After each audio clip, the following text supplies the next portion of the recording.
La parole qui fut adressée à Jérémie de la part de l'Éternel en ces mots. Lève-toi et descends dans la maison du potier. Là je te ferai entendre mes paroles. Je descendis dans la maison du potier, et voici, il travaillait sur un tour. Le vase qu'il faisait ne réussit pas, comme il arrive à l'argile dans la main du potier. Il en refit un autre vase, tel qu'il trouva bon de le faire. Et la parole de l'Éternel me fut adressée en ces mots. Ne puis-je pas agir envers vous comme ce potier, maison d'Israël? Dit l'Éternel. Voici, comme l'argile est dans la main du potier, ainsi vous êtes dans ma main, maison d'Israël. Soudain je parle sur une nation, sur un royaume, d'arracher, d'abattre et de détruire. Mais si cette nation sur laquelle j'ai parlé revient de sa méchanceté, je me repens du mal que j'avais pensé lui faire. Et soudain je parle sur une nation, sur un royaume, de bâtir et de planter.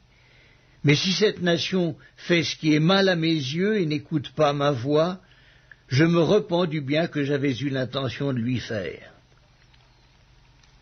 Parle maintenant aux hommes de Juda et aux habitants de Jérusalem, et dis, ainsi parle l'Éternel. Voici, je prépare contre vous un malheur, je médite un projet contre vous. Revenez chacun de votre mauvaise voie, réformez vos voies et vos œuvres. Mais ils disent, c'est en vain, car nous suivrons nos pensées, nous agirons chacun selon les penchants de notre mauvais cœur. C'est pourquoi ainsi parle l'Éternel, interrogez les nations, qui a jamais entendu pareille chose? La Vierge d'Israël a commis d'horribles excès, la neige du Liban abandonne-t-elle le rocher des champs? Où voit-on tarir les eaux qui viennent de loin, fraîches et courantes? Cependant, mon peuple m'a oublié, il offre de l'encens à des idoles, il a été conduit à chanceler dans ses voies, à quitter les anciens sentiers, pour suivre des sentiers, des chemins non frayés. Ils ont fait de leur pays un objet de désolation, d'éternelle moquerie. Tous ceux qui y passent sont stupéfaits et secouent la tête. Pareil au vent d'Orient, je les disperserai devant l'ennemi, je leur tournerai le dos, je ne les regarderai pas au jour de leur détresse. Et ils ont dit, venez, complotons contre Jérémie, car la loi ne périra pas faute de sacrificateurs, ni le conseil faute de sages, ni la parole faute de prophètes. Venez, tuons-le avec la langue, ne prenons pas garde à tous ces discours.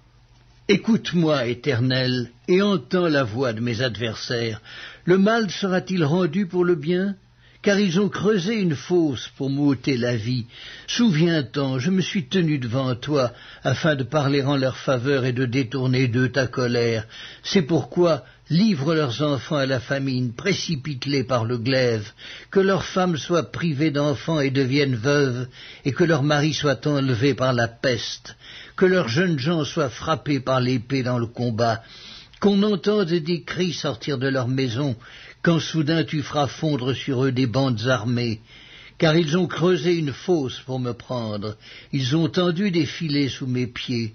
Et toi, Éternel, tu connais tous leurs complots pour me faire mourir, ne pardonne pas leur iniquité, n'efface pas leurs péchés de devant toi, qu'ils soient renversés en ta présence, agis contre eux au temps de ta colère. Ainsi a parlé l'Éternel. Va, achète d'un potier un vase de terre, et prends avec toi des anciens du peuple et des anciens des sacrificateurs. Rends-toi dans la vallée de Ben-Hinnom, qui est à l'entrée de la porte de la poterie, et là tu publieras les paroles que je te dirai. Tu diras, écoutez la parole de l'Éternel, roi de Juda, et vous, habitants de Jérusalem. Ainsi parle l'Éternel des armées, le Dieu d'Israël.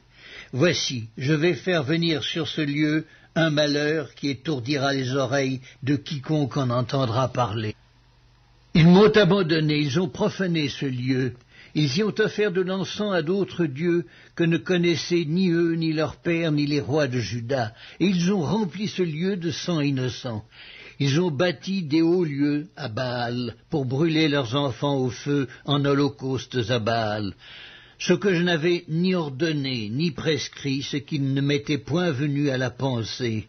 C'est pourquoi, voici, les jours viennent, dit l'Éternel, où ce lieu ne sera plus appelé Tophet et vallée de Ben Hinnom, mais où on l'appellera vallée du carnage. J'anéantirai dans ce lieu le conseil de Juda et de Jérusalem. Je les ferai tomber par l'épée devant leurs ennemis et par la main de ceux qui en veulent à leur vie. Je donnerai leurs cadavres en pâture aux oiseaux du ciel et aux bêtes de la terre. Je ferai de cette ville un objet de désolation et de moquerie. Tous ceux qui passeront près d'elle seront dans l'étonnement et siffleront sur toutes ses plaies. Je leur ferai manger la chair de leurs fils et la chair de leurs filles, et les uns mangeront la chair des autres au milieu de l'angoisse et de la détresse où ils réduiront leurs ennemis et ceux qui en veulent à leur vie.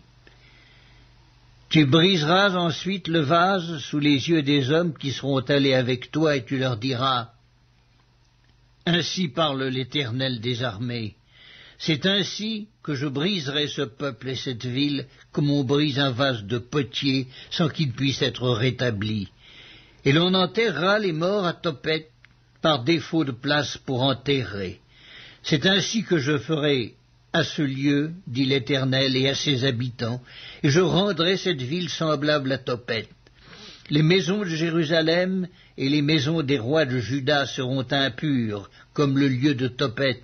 Toutes les maisons sur les toits desquelles on offrait de l'encens à toute l'armée des cieux, et on faisait des libations à d'autres dieux.